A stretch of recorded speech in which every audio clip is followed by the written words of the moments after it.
First, I'd like to set the scene on where we are here in Northwest Iowa. And we are in, out of all 435 congressional districts, we're in the #1 renewable fuels congressional district in America.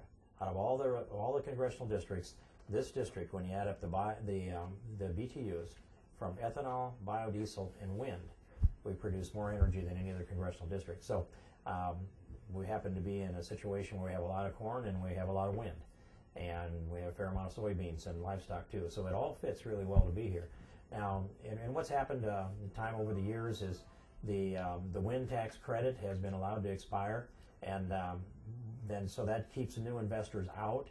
It lets the old investors stay in that are grandfathered, and this is a completely unpredictable legislative scenario that we're in. I can't predict anything that's going to happen out of there. We've had 3 different chairs of the Ways and Means Committee in the House of Representatives, actually within a 24-hour period of time. I think it should be. I'd like to see it extended. That cash grant program, if I've got my numbers right, is about 30%. And so it means an investor or a group of investors could come forward and produce 70% of that capital.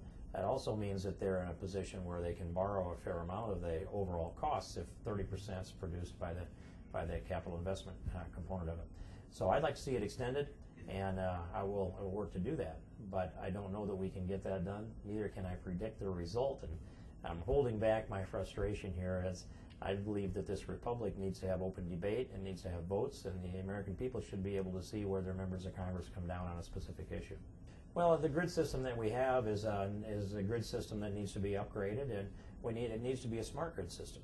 And I look at these grids, and rural water is one of those examples that I use.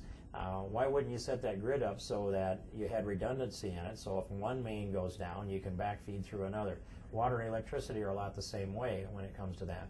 I'd like to see a grid system. We've done pretty well in America when a grid has gone down, and the rare times that it has, we've gotten it back online before it became critical to us. But I would like to see a smart grid system that would interconnect our other grid systems with a redundancy.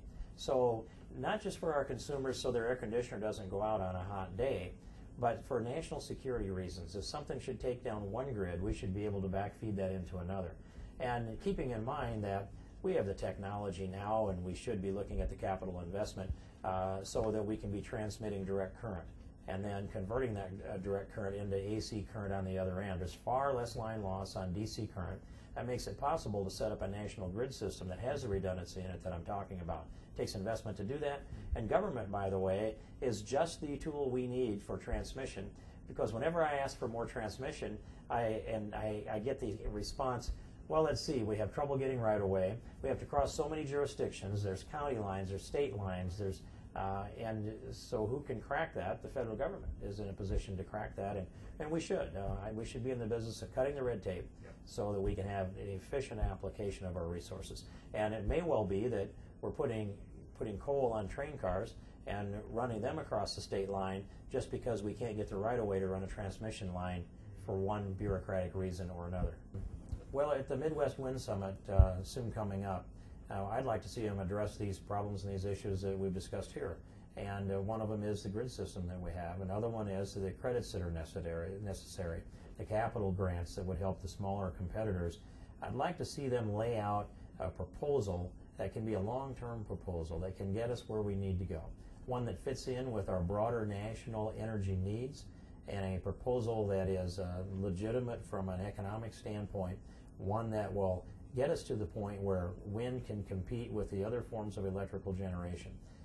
That means, though, that there's going to have to be a specific ask on the timing of our credits and our capital investment programs that are there, and what specifically Congress can do to help clear the way so we can set up a grid system and set up transmission lines that will make this an efficient delivery system for the entire country, so you can get the electricity from areas where we have wind to the areas where they're consuming a lot of electricity. A national plan, a long-term plan from a tax component, and also from a grid system component, and what can be done technologically that us members of Congress may not know that's on the horizon. That would be the things I hope that can happen at the conference that's coming up.